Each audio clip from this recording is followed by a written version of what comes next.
It was not pretty whenever I think I've only played him like a couple of times just randomly online. Because who else plays like Yukiko Weiss? Like I'd be surprised if there was like another one out there. I played Yukiko Weiss at the beginning of the game. Oh well, but still playing Yukiko Weiss before everybody realized, oh, Yukiko. I mean, Weiss is about as bad as Yukiko in 1.0. I just found Aegis and then I'm like, ooh, Aegis is fun. All right, but now we have a winners finals. Just Klay versus AtlasCrown. Yeah, we had some small talk about Kingdom Hearts. Oh yeah? No spoilers, please. Cause there were no spoilers. I was about to say, you can't do this to chat. Yeah, there were no spoilers. This is a matchup that... I just asked Atlas why he liked it, and in comparison to why I didn't like it. Oh, I actually want to talk to you guys about this, about that later, because I guess you've beaten it, right? Yeah. Okay. Yeah, we'll definitely talk about it later. You didn't like it? No. 7 out of 10. Decent game, bad Kingdom Hearts game. But that's not what we're here to talk about. We're here to talk about the classic Atlas versus not really, Just Klay. kind of. This is a matchup that we've seen a lot, usually in Grand or Winners Finals, as we see here. This is very, very common. And honestly, it could go either way. Both of these are really good players. I think last time they played, I think Klay took it, actually. Yeah, I believe that is that was an early assist call. He could have gotten the double rows there. Or JT sharing the Yuzu tech. I know just enough Yuzu tech.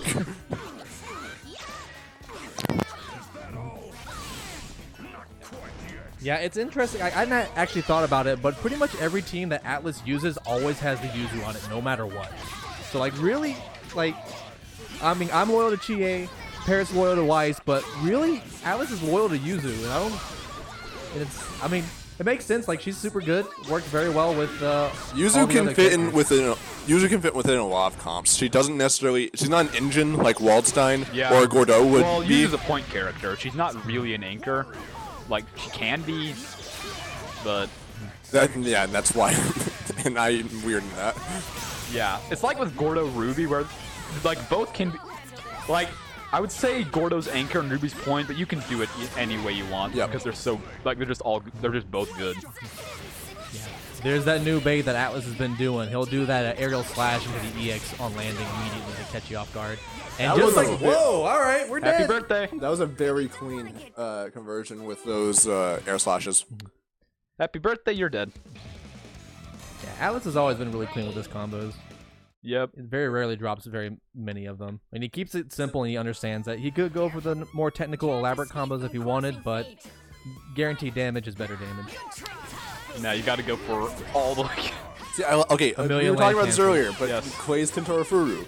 And I'm like, that was like something that was just this gambit of who's going to hit first, and he landed the Tentara Furu.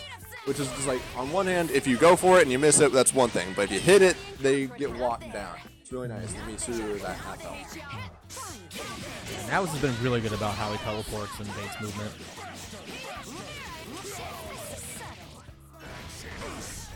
Okay. Keeping it neutral.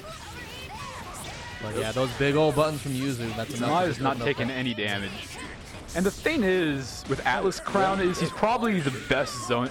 He's really a zoner player. He wants to run away and hit you with slashes, and run away and hit you with more slashes.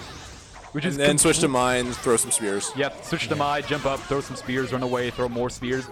And that's really what counters Klay's game plan, because I feel like you have to go all in on keeping him away, or try and do what I do and go all in on just being the offensive person. Being all in. Yes. You really have to pick like one or the other, and Atlas goes full zoning. Oh, that was a super good grab there to punish that push block. Atlas goes for a lot of wild grabs, and they all work. And it makes me question like how wild they are, like because they feel wild when you play against them, and then you see it in action, you're like, wow, he keeps getting these grabs over and over again. Maybe there's actually something here. Ooh, good anti-air DP. DP doesn't hit the second part. Dashes out. That was a panic super. He was like, I needed to be my turn. I need something to happen. Yeah. Waldstein doesn't really, like. Waldstein, both of his supers are straight up grabs, and like on one hand, if you hit them, that'll be great, but it doesn't really give you the security of, oh yeah, if they're anywhere around me, it's going to just become my turn. Yeah. All Gordeau, Merkava, stuff like that. He is getting more utility on his dash grab in the patch, so you'll actually have a reason to use it. But yeah, doing grabs like that or those. There's a supers, grab. Yep. Opens them up. Converts. Yep, Atlas does the 2A version, which inverts that My Spear and puts him the other direction. But might not have been the best combo choice here because he was now in the corner. That was a really good call out. Atlas really likes to kind of jump back a bunch with Yuzu, so Klay just ran up to the assist DP, and that was a beautiful anti-air, but too high. Klay, yeah. what are you doing? Too high. Klay, what are you actually doing? Come on, man. I understand what you were trying to do, but that was way too high. Of all the things you could whiff in a combo, the DHC. It always hurts the most. I know he's pretty checked out after he had Under Night? after done Under Night, and then having to play against you. That doesn't. Yeah, that was a tough set.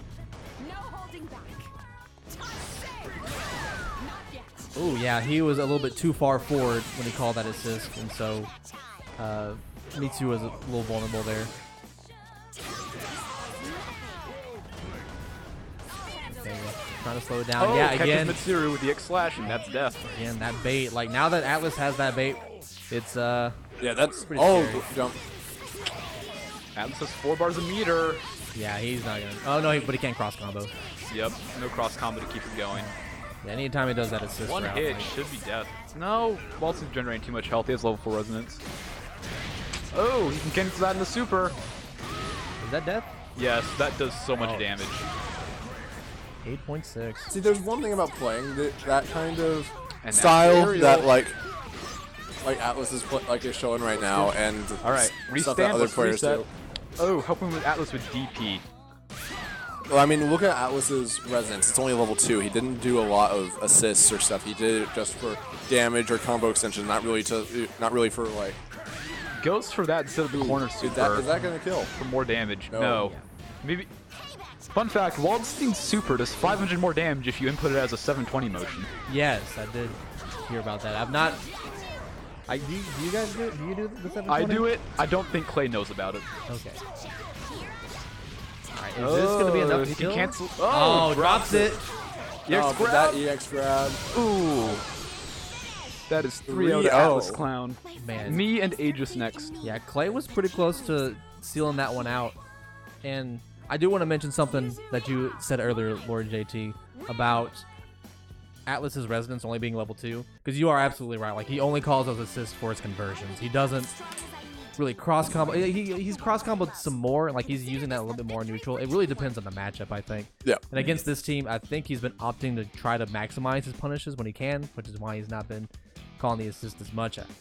But it does cost him there if you're not calling out assists and respecting the characters. Yeah, too much. it's a very interesting balance that you have to find. It's like on one hand, I don't feel like it's like say your character is a zoner and you're that's there and they're out. You don't really feel like the need to try a cross combo to get those openings because your character in and of itself will find those openings as long as you can like have a little bit of time.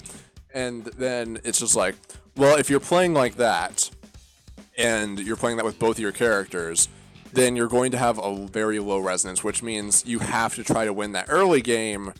Otherwise, you may get more screwed in the later game where both people are resonancing and you may not have just that comeback mechanic that you really need. Right, yeah.